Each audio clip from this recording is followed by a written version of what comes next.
Question number 12 हो गया, concept, basic concept of chemistry. ये क्वेश्चन तुम्हारा 7 अप्रैल 2025 शिफ्ट 1 को पूछा गया है। क्वेश्चन एकदम बहुत ईजी है, ठीक है ना। जहाँ तक मुझे लगता है कि जो जिनका सबसे पहले यानी 2 अप्रैल 3 अप्रैल वालों का थोड़ा क्वेश्चन हार्ड रहा है, ये सब बहुत लो लेवल का क्वेश्चन है यार, एकदम मतलब 10-10 सेकंड 20-20 सेकंड का। मुझे थोड़ा समझाने में टाइम लगता है, इसलिए क्या कह रहा है question, an organic compound weighing, ठीक है ना। ऑर्गेनिक कंपाउंड फिर दिया है, इसका वेइंग कितना है, मतलब weight 500 milligram, okay, and the produce 200 milligram of CO2, okay, on the complete combustion हो गया। तो the percentage composition of the carbon, देखो सिंपल। तो जिसका अभी मैंने पिछले ही क्वेश्चन में कंसेप्ट क्या बताया था, फिर से कंसेप्ट बता देता हूँ। परसेंटेज निकालना रहता है, तो जिसका पूछ रहा है उसका वेट बटा टोटल वेट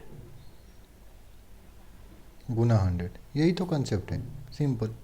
परसेंट निकालने का मैथ में पढ़े हो गए 4-5 क्लास में, कोई ना, देख लो। उसका देखो सिंपल सा था, CO2 है।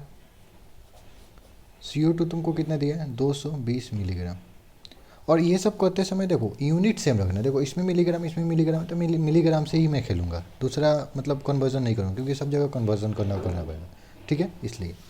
तो सबसे पहले इसको मोल में कन्वर्ट कर लो, तो मोल CO2 का, ये इसका वेट है, तो मोल ऑफ CO2 निकालोगे तो 220 बटा CO2 का मोलिकुलर वेट कितना होता है, तो 44। तो ये तुम्हारा मोल हो गया। अब देखो मैं 1000 पे समझा रहा हूँ, ये कंसेप्ट बहुत इंपॉर्टेंट है भाई। देखो ये जो CO2 है ना, देखो यहाँ पे अगर एक लिखते हो, एक CO2 के लिए कितना मोल, एक मोल CO2 के लिए कितना मोल कार्बन चाहिए, यहाँ पे भी एक लिखा है। तो एक मोल CO2 के लिए हमें नीड है एक कार्बन मोल, एक कार्बन मोल, समझ रहे हो। और यहाँ 20 हो तो 20, 25 हो तो 25, समझ रहे हो कि नहीं समझ रहे हो। यानी CO2 जितना मोल लग रहा है ना, कार्बन भी उतना ही मोल लग रहा है। और ऑक्सीजन पे बात करोगे तो एक मोल CO2 में 2 मोल ऑक्सीजन लग रहा है, यानी दोगुना। कार्बन का हमको निकालना है, तो कार्बन पे अगर बात करें तो जितना CO2 का मोल होगा उतना ही कार्बन का मोल होगा। तो देखो ये जितना मोल CO2 का निकाले, यही बराबर हो जाएगा मोल ऑफ कार्बन, हो जाएगा कि नहीं हो जाएगा, कॉन्सेप्ट से समझ में कि नहीं है। अब देखो मोल आ गया, तो हमें क्या बताना है, परसेंटेज, तो वेट निकाल लो, सिंपल। तो परसेंटेज निकालने के लिए वेट निकालना है, तो देखो सबसे पहले मैं ये लगा रहा हूँ, तो ये मोल हो गया 220/44। और देखो वेट में कन्वर्ट करने के लिए mole into molecular weight, carbon का मोलिकुलर वेट 12 बटा टोटल वेट ऑर्गेनिक कंपाउंड का कितना था, 500। अब देखो ये भी मिलीग्राम में था, ये भी मिलीग्राम में था, मिलीग्राम अपना कट जाएगा, इसीलिए कन्वर्जन मैंने नहीं किया, नहीं तो दोनों में करना पड़ता।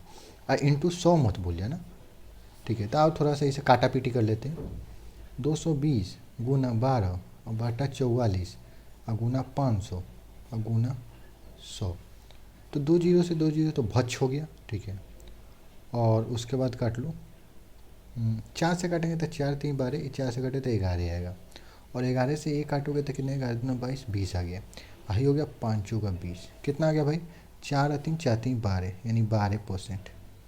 आंसर समझ में आएगी नहीं, तो यहाँ कीबोर्ड से 12 लिखना रहता है भाई, 12 लिखना और सेव दबा देना। यहाँ सेव रहता है, मतलब नेक्स्ट रहता है, तो नेक्स्ट दबाओगे तो सेव होगा, समझ में आया ना। तो नेक्स्ट दबाना रहता है बटन, अगर नेक्स्ट नहीं दबाओगे तो सेव नहीं होगा, समझ में आया।